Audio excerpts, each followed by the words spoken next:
Bon lundi à vous et bonjour Renaud. Bonjour Alix, bon lundi à vous aussi. Merci, on démarre avec de nouvelles, on va dire, du coronavirus enregistré hier.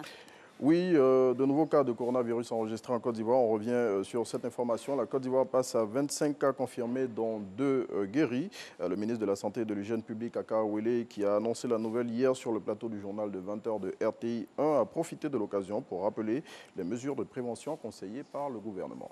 Et on reste sur ce même sujet avec la lutte contre le Covid-19 après la sensibilisation, place à présent donnée à la répression. Oui, et pour ce faire, le préfet d'Abidjan a fermé des maquis, des bars et des points chauds d'Abidjan et a convoqué les propriétaires de ces établissements.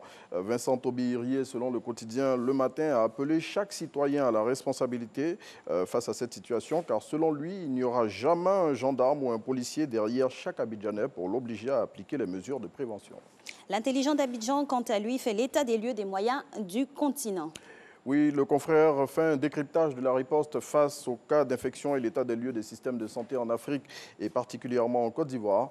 À ce sujet, l'intelligent d'Abidjan indique que de nouvelles mesures sont attendues et souligne que le président de la République s'adresse à la nation demain.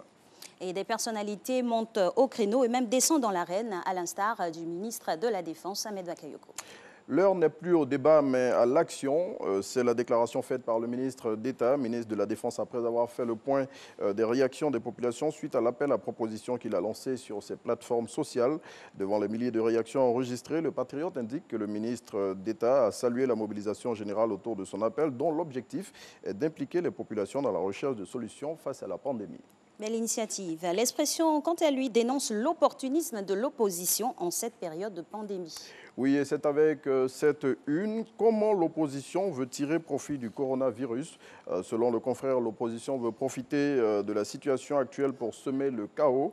L'expression révèle ce qui se prépare derrière les marches et les casses et met Bédier, Soro et Assoadou face à leurs responsabilités. Merci à vous.